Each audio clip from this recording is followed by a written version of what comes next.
everybody, it's Lavender Town, and for the past 7 days I've been recording myself drawing a new inked drawing every single day. As you guys know, I'm typically a digital artist and I very rarely draw outside of the computer, so I thought that this upcoming Inktober would be a great excuse for me to get a lot of traditional drawing practice in. For those of you who don't know, Inktober is a challenge where artists are supposed to draw a new inked drawing, sometimes following a prompt list, every single day in October. I've attempted it many times, but I've never successfully done it for all 31 days, so this is going to be the year that I actually complete it.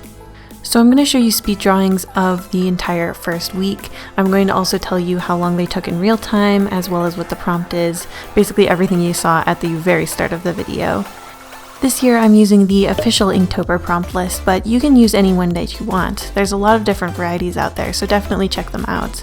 Day 1 on this list was poisonous, and my very first thought was a spider or a snake motif, and then I remembered that venomous and poisonous are not the same thing.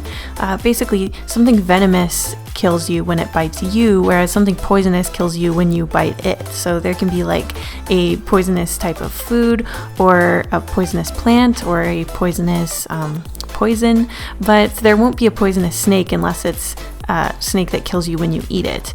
A venomous snake or spider hurts you as it bites you, so that's something like a black widow or a rattlesnake.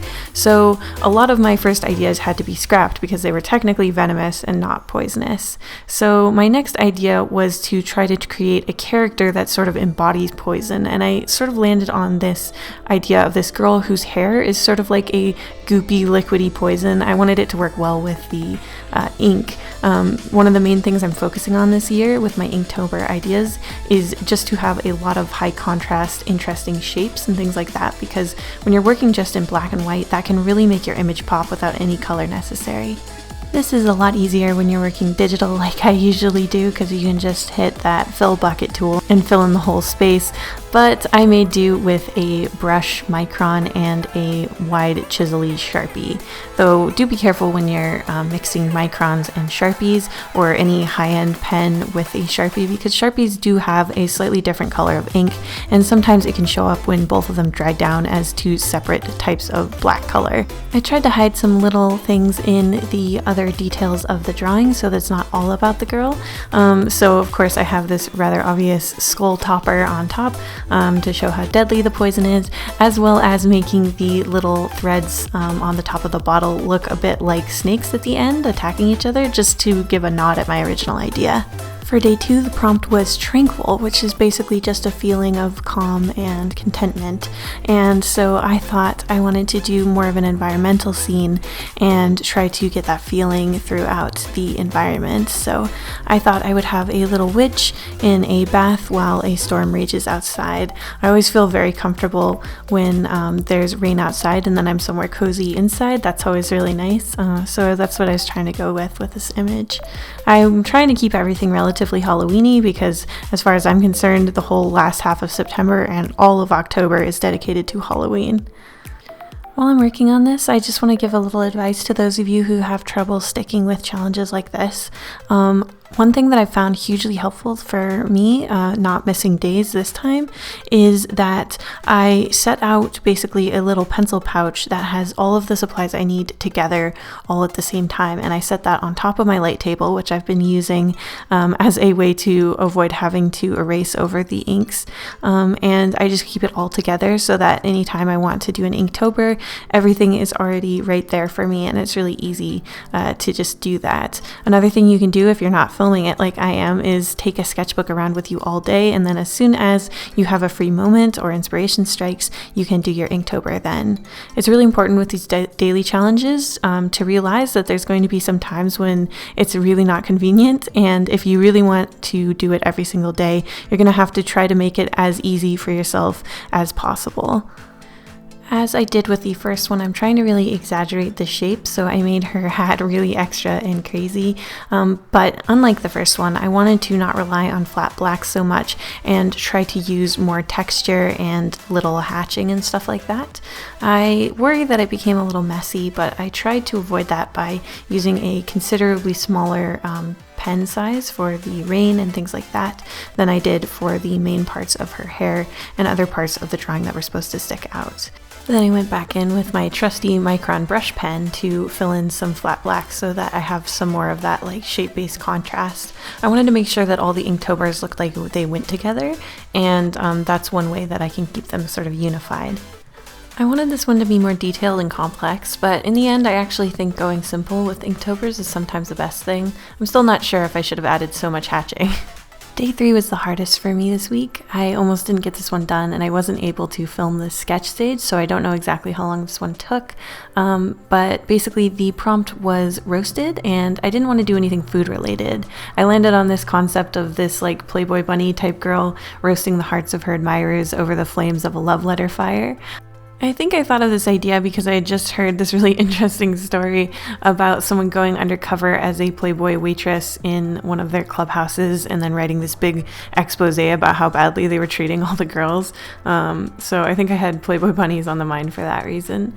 But yeah, this one was a little sloppy because I was super tired. I had done like recording for like 2 other videos that day, and you can really tell like if I slowed it down, you could see that my hands were shaking. Like I was just like super fatigued from all that drawing all day. So I tried to keep it pretty fast and simple, just a character with like one other element, which is this fireplace, and then I called it quits.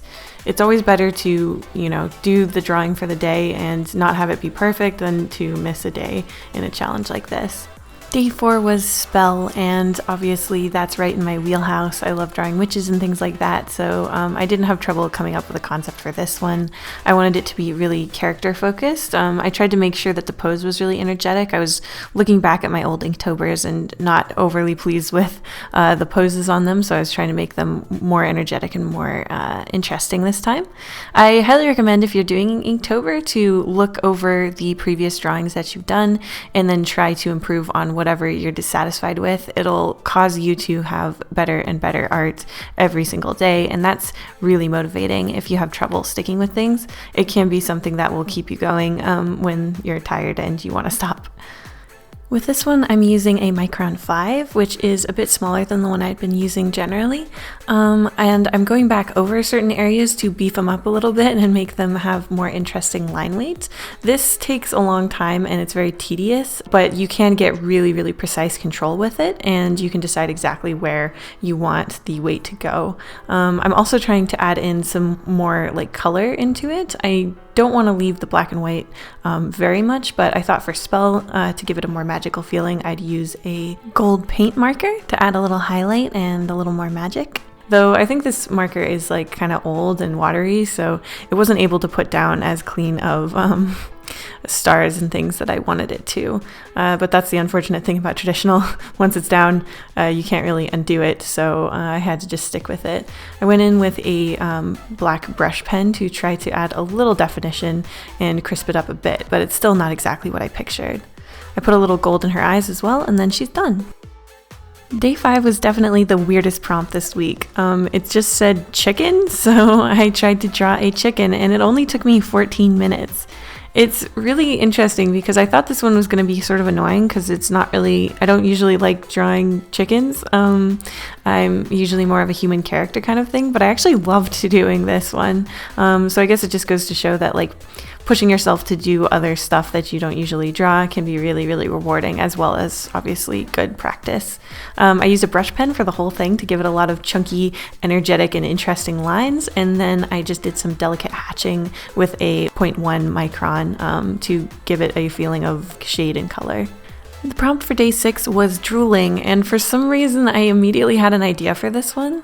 I don't know exactly how long it took. It took about 25 minutes. The last half for some reason cut out, so I wasn't able to record the entire thing, but I got almost all of it. So my idea for this one was a zombie girl who needs brains but likes cake. So I just wanted to draw her on her birthday having a nice cake, and I just wanted her to be really cute. I really enjoyed using the brush pen for the main lines with the chicken drawing, so I did that again. I'm really pleasantly surprised that this one only took about half the time that my first Inktober did, because I feel like it's about as complicated and it's a lot more fun, and I think it just turned out a lot better. So for it to take way less time means that I must be getting more used to using inks and doing, traditional work, which is great because it's only been about a week. Instead of just trying to meticulously leave little white spaces in the hair, this time I actually went in with a Jelly Roll white pen, and it gave her some really nice texture. Unfortunately, that's the part that got cut. For the last drawing this week, the prompt was exhausted, and it was super appropriate because I was drawing so slowly and I was so tired when I was working on this last one. I wanted it to be a positive drawing anyway, so I decided to draw this girl who's exhausted because she's staying up late to play video games. I'm using a technical pen instead of a brush pen for this one, just to get back into it and see if I still even like it, because I've been having such a good time with the brush pen. And it's still pretty good when you're doing meticulous work, though I gotta say, if you haven't tried inking something entirely with a brush pen, you should definitely give it a shot. It's really nice because you don't have to press down very hard. In fact, you need to not press down very hard, so it's more gentle on your hands and your wrist, and you can get some really great line weight. But I did a lot of little meticulous hatching with this girl. I just wanted it to have that sort of effect because I hadn't really done anything like that since day 2. And then I just gave her a quick drop shadow and she was done. So there it is, my whole first week. I'm so excited to keep working on these every single day. Let me know if you're doing Inktober and if you want me to keep recording these for you guys to see. Otherwise, I'll just keep posting them on my Instagram. So either way, you'll get to see them. But if you want to actually watch me do the inking, definitely let me know. I'm trying to decide what videos I'm going to do in October. So if you want Inktober videos to be part of that, definitely let me know in the comments. Thank you so much for watching till the end, and good luck on your Inktober.